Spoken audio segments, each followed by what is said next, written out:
to South Sudan today. That's why he's not here. There's been a lot of speculation in the media. Azimio is splitting. Azimio is convening meetings which have not been held, and so on and so forth. That is all trash, media propaganda. So we have got a statement which is going to be read here by Honorable Eugene Wamalwa and Madam Martha Karua. Eugene. Thank you. Thank you very much, ladies and gentlemen of the press.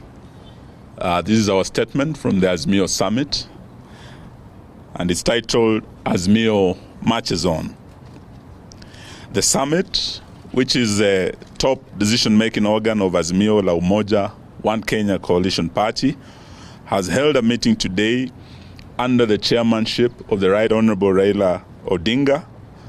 Being the first this year, the meeting focused on 4 main agenda items, namely review of the previous year, briefing on the government's budget-making process, position on public interest litigation, and the way forward.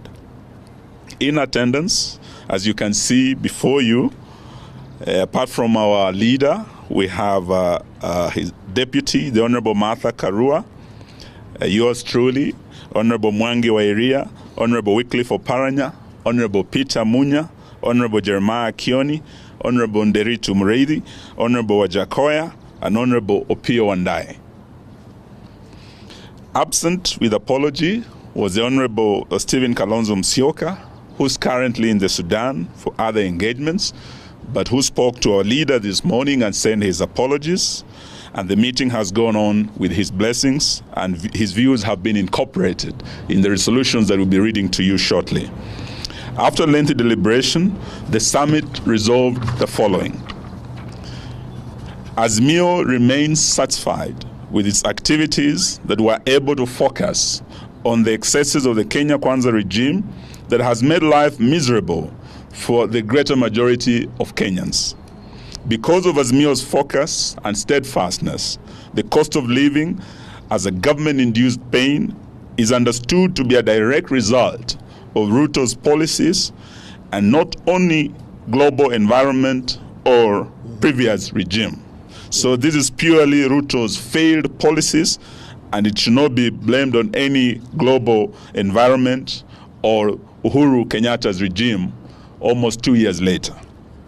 The coalition is satisfied with the work of standing up for Kenyans and commits to continue holding the regime to account and to put blame where it belongs on areas like the ever-rising taxes, the deteriorating relationship with our neighbors, the rampant corruption in government, the tribalism in public service, the deterioration of the Kenya shilling, and general deterioration of our economy.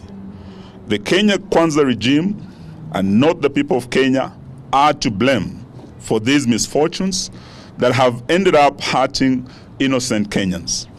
Azimio deeply regrets the loss of lives during the peaceful protests, continues to hold the government responsible for these needless deaths, and promises that the deaths shall never be in vain.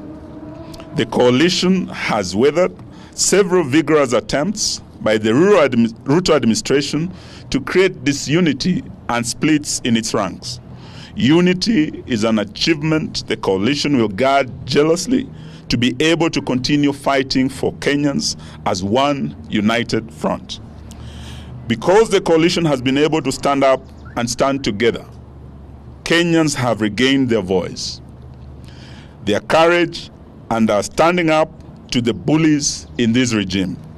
Kenyans are standing up in very remote parts of the country to tell off the government on its lies and its insensitivity to the people.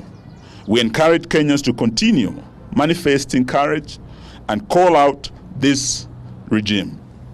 We will stand with all Kenyans expressing such courage and determination to take back our country. The coalition is happy and proud of the performance of its members of parliament and on all critical national issues. When it has mattered, even where the members have been outnumbered, They have expressed themselves clearly and candidly on such issues as the Finance Act 2023, and Kenyans will remember that there were 88 loyal members of Azimio who stood with them, and there were 176 who voted yes, and that is why they are suffering today. Kenyans will remember their voices also of Azimio legislators on the housing levy, on the deployment of the police to Haiti, and the general state of the economy. Over time, we have been vindicated.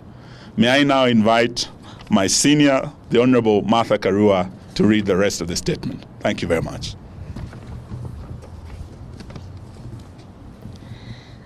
The summit had a robust discussion on strengthening Azimio and its constituent parties. The coalition partners have been able to agree on fundamental strategies and tactical positions. We agreed that the coalition is only as strong as its constituent parties. The summit, therefore, reaffirmed its commitment to the renewal and strengthening of all the constituent parties through various activities, including members' recruitment drives, delegates' conferences, PGs, and NEC meetings. All constituent parties have committed to pursuing a common program of action that addresses the challenges the country is going through, and that also help to advance and defend the gains of democracy. Azimio remains one and is here to stay, committed to shared values that include accountability, integrity, public participation, good governance, respect for the Constitution and rule of law, social justice, and non-discrimination. On public litigation, the summit agrees that the cases coming up under public interest litigation address fundamental concerns in which Kenyans feel overlooked, mistreated, and ignored by a regime steeped in impunity and unilateral actions. Some of the cases include the Jubilee Party case and the ruling by the Speaker of the National Assembly forming multiple parliamentary groups within this particular political party, that is Jubilee. This is a real threat to the foundations of our attempts to create a strong multi-party democracy. It threatens to return Kenya to a single-party era. The housing levy is a threat to livelihoods and incomes in the same way the plan to unilaterally sell public assets without the participation of the owners who are the people of Kenya. We will stand in solidarity with the petitioners in the public interest litigation cases on these issues. Azimio stands for the rule of law and supports the need for an independent and professional judiciary. Subsequently, we demand that the Kenya Kwanza regime must keep its hands off the judiciary. We take note of the support expressed by the United States government for the Ruto regime to appeal against the ruling on the deployment of police to Haiti. It is our hope that all parties shall respect the independence of the judiciary and that foreign interests will keep off our national affairs. Azimio remains on the way forward. Azimio remains extremely disturbed by the worsening cost of living, the ever-rising and reckless taxes by Sakayo, the collapsing national currency, the chaos in the education sector, the tribalism in public service, and the return of mega corruption. The summit has committed to seek other ways and means to press the regime to listen to the cries of the people. The litigation will only be one such avenue. Other ways are being worked on, whose ultimate goal is to force the regime to be sensitive to the tribulations of the people and to enable the people to take such steps as they may deem necessary, remembering that they have the residual power and sovereignty for the people to be able to rid themselves of this yoke put by the regime. Just like the donkey spoke to Balaam in the Bible, the donkey is now telling Zakayo, enough is enough. We thank you. Thank you very much. Thank you very much.